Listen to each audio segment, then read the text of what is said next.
Hey, thanks for checking out Nuts and Bolts with Tone. Today I want to talk to you about my top 3 time-saving hacks as a mechanic. So, as a mechanic, we look at things and we think we're going to remember it. We look at vacuum lines, we take things apart, we take belts off, hoses, things like that.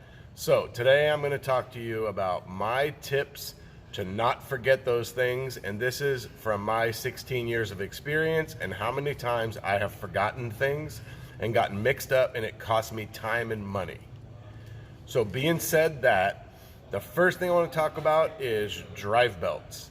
You do a drive belt. Yesterday I did a drive belt on a Ford Focus, and I thought for sure there's no way I'm not going to remember how to put this belt on. And so I take the belt off and the tensioner's bad. All right, so that's pretty awesome. Now it needs tensioner. Cool. Well, tensioner's not gonna be here till the next day. Get the tensioner. I'm busy now. I got cars stacking up. I got to get this car done. It's underneath a car. I got it on a jack stand. I'm doing the tensioner on a creeper, and I'm trying to pull up a diagram of the belt that I swore I wouldn't forget how to put on. And I look it up, and the diagrams are wrong in all data. They're not the same. They're not right. They don't have the alternator in the right spot, and so now I'm stuck. And so I'm on Google, and I'm trying to go through all the different images, and I finally find one, draw it out, take it over there, put it on. Okay, so it took me like 10 extra minutes to figure out the diagram of this belt. And so I always say this, and I don't do it, and I kick myself in the butt for it. Before I take it off, I always think I should draw a picture of this belt. It takes 2 seconds, a couple generic pulleys, a line to show which direction the belt goes and around which pulleys. And simple as that, easy peasy. Grab the bottom of your work order, grab a pen, there you go, you got the diagram. Super easy, you don't have to look it up, you're not gonna forget it. Because chances are, you are gonna forget it. I forget it more than I remember. So that's what I wanna remind you about of the belt. The second thing is paint marks. Okay, so a paint marker is your friend. This is to show you how much I use paint markers and how much I like them. I have 4 paint markers ready to use right now. White, pink, silver, and yellow. And as a backup, just in case, in my box, I have 5 new colors.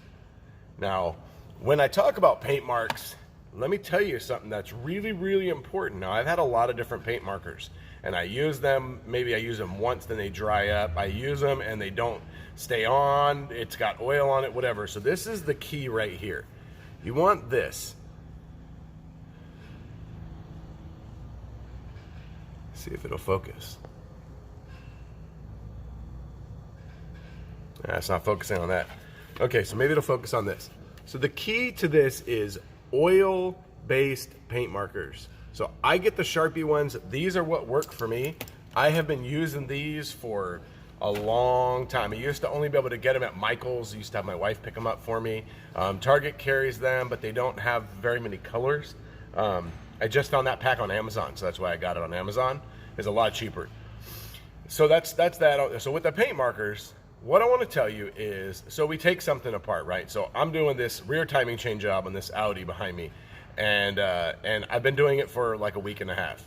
Started it, turned into one thing, recommended stuff, turned into more stuff, tore it down, recommended more stuff. So now we're into like step 3 of diagnosis and authorizations that I've torn this car apart a week and a half ago because it's the least important out of all the cars. I keep having cars come in, I work on those cars, no problem. That's how it works for me. And so now I'm working on this car. So when I go to put this thing back together in the next week, I have vacuum lines and vapor lines and electrical connectors that go in certain places that I am not going to remember where they go. And so I took a couple paint markers and I marked the nipple and I marked the hose so I know which one goes where. And you ask, well, aren't you going to get confused if you have, pink paint marker on everything? That's why I have multiple colors. I did a 90s, I think it was a 240SX, I think. And I had to pull the intake to replace the injectors. And that one had tons of vacuum lines everywhere. Well, that's where it really benefits you because you use a pink marker and you mark the hose and the wherever it's going to go. And then if you have anywhere in that vicinity, you mark it with a yellow one, then you mark it with a white one. You use a different color. And then if you go to the other side, you can use the pink. That way you remember this hose goes here, this hose goes here. And then plus on that 240, I had one spot where I couldn't find the hose, and I could see that I needed a hose. Well, it was the paint marker that actually helped me find it, because I could see the pink hanging down below. So that's what you want to do on vacuum lines. So with the vacuum lines, that's what you want to do, and then that way you know where it goes.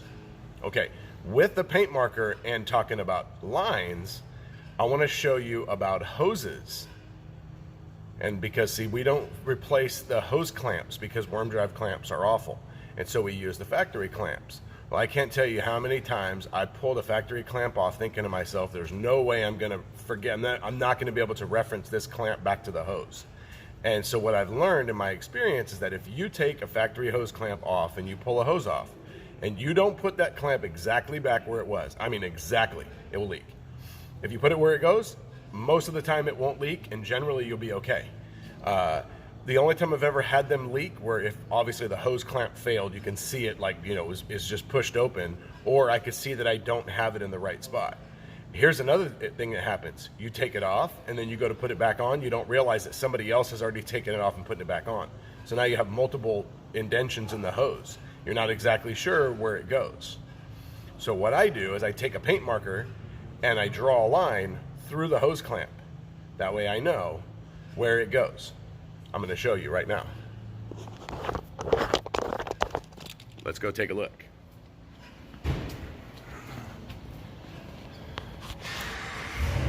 Okay, so here's what I'm talking about. So we have this hose. Now this one is pretty easy. I did this for video purposes just to show you. This one is pretty simple, and these generally you're not going to have trouble with. However, you still can have trouble. And so what I do is I draw a line on the clamp. I draw it from the hose through the clamp and back on the hose. The reason I do this is now I have 2 points of reference on the hose and 3 points on the clamp. So I know if the clamp doesn't tighten down, if that middle one is way off, then I know that something's wrong with the clamp. Well, then it's going to leak, obviously. So this is what I do on hoses. I did a Prius head job one time, and I had like 8 hoses I had to disconnect and reconnect. And so when I did that, I put a mark across every single one of them. Not one of them leaked. So that worked out really well. I strongly recommend you do this. Mostly, well, I do it on every coolant hose I have to disconnect and put back together because it's just easier to do that. And the next thing I want to talk about is perfect because it's on this truck. It's something that we don't deal with a lot, is spark plug wires. Spark plug wires are not very common anymore in today's vehicles. I rarely do plug wires. So I had this V10 Viper Dodge truck, I think it's a 06, okay? And it came in and it had a cat code. So I'm running this thing and I'm running it like, I don't know, 1500 RPMs for like 8 minutes so I can do a cat test, and I'm scoping the oxygen sensors. And while I'm doing that, I go over, I lay underneath it with a temp gun to shoot the cat to see the temperature of the cat to make sure it's hotter coming out. And I look up and the exhaust manifold is glowing red hot. And so then I go to the other side and it's glowing red hot too. And I'm like, oh crap, okay, we got plug cats and there's something else going on. And so you have to remove the intake manifold to do the spark plug wires on this. So I pull the intake manifold and I'm doing the spark plug wires. Well, not only do you have to pull the intake manifold to do the spark plug wires, but the spark plugs wrap around the outside. They go through all of these little clips on every single valve cover bolt. They come around. This one goes behind the transmission tube, comes around into another clamp, and then it comes up to the coils, right? So these coils are no problem. There's 3 right there. Well, then you got 3 here. This is a V10. You got 3 here. You got 2 more here, and then you got 2 more here. So, and the fun part is this, they go under the coils. So then you have to take the coils out to do this. So it seems really simple to do this. It seems really, really simple. There's no way I'm going to forget this. There's no way I'm not going to remember. So what I do, and because, you know, it's plug wires and we're not doing factory plug wires, so guess what? It doesn't have stamped on it, the cylinder number for it. So what I do is I mark all the ones. So this one, well, let's go with this one right here. This shows you number 5, and then number 9, number 8, number 10. So these are pretty simple. There's no way to not be able to read the coil. And so if I can't read the numbers on the coil, then I'll put a reference mark right here. Like I'll put a 1 and a 1 if it's cylinder 1, or 5, 5, whatever. And so you can see on this end of the coil, on this end of the plug wire, I put 10 dots. Looks like 2 5s on dice. And then here's 8, 1, 7, 3. I did it on all of them. I also marked the other end of the wires. You can't see them, but you can kind of see that one has a 2 on it. So that way I know when I look at this end of the wire, it's a 2. And I also know which end, I also know at the other end which one is 2. So when you go and you start breaking all these connections open and you hang them, and you're measuring the length of all the plug wires, most of the time plug wires, they're not all the same length. They're always off. Well, I was really fortunate on this one. They actually were perfect. And so I just matched them up, this one to this one, laid them all out, marked them, cool, put them back in their little holders, replaced all the plugs, and then back in we go, and everything turned out fine. And then on this one, the only other thing that I did was I put wire loom on all the wiring going through under the intake manifold. But this is a really good tip. It doesn't take that long, and I can't tell you how many times I have had a problem in the past with spark plug wires and not getting them on the right cylinder, especially when they're in a weird formation like this. Most plug wires are, pretty simple, but it only takes a second to do this. These little tricks I'm telling you about with the paint marker, it literally only takes a couple minutes to do it, and it saves you that time of having to go trace the wire out and figure out which one goes to which cylinder, just to be a pain. And in the worst case scenario, you're having to go to AllData. You're having to go look it up. You're having to go look up where the wires are, which way they go. All right, now, tip number 3 is with a paint marker as well. So this truck is a perfect example of why you want to use a paint marker.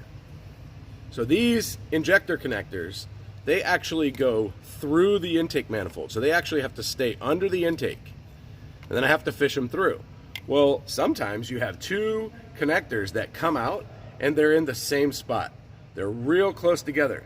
And I can tell you from experience that when you first look at it, you think, man, there's no way I'm not gonna forget where this goes.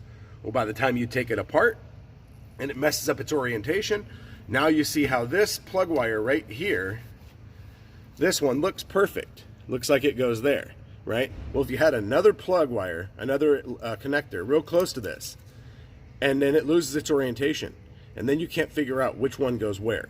So this one, just because I have to fish it through, I put what cylinder it's for just to make it easy. Now you think, God, man, that takes a long time, get that paint marker out and go da-da-da-da-da-da-da, right? Nope, super, super easy. You just come through, couple dots, couple dots, couple dots, couple dots. By the time you're done, it's dry. You just connect them all, and there you go. Now this one, here's an example of why you want to do this. You think, oh man, these plug wires, plugs, it's not going to take that long, right? So I take this apart, take the coils off, do the plugs, do the wires, find out the intake manifold gaskets are 10 days out, meaning I'm not going to put this intake back on for 10 days. So that's a long time for all these wires to sit here and everything to get misoriented. And then here's what happens. Then you're on AllData looking up wiring diagrams, trying to match up the colors. So on this one, it's not a real good representation of why you should do it, because these are all really far apart. But it definitely is a tip that will help you, and I promise you it is something that has caused me grief and caused me time. So that is my top 3 tips. So hopefully this video was informative. Maybe I taught you a couple tricks, maybe I taught you one thing, maybe I taught you nothing. Thank you for watching, and in the comments below, leave me a comment if you have anything that you do that saves you time and money. And also comment if you think that, what I do is kind of crazy. If you have a different idea, a different way of doing it, hit the like button, hit the subscribe button, hit the bell. You'll get notified of all my future content. And check me out on Instagram at Nuts and Bolts with Tone for my daily life as a mechanic. Thanks for watching.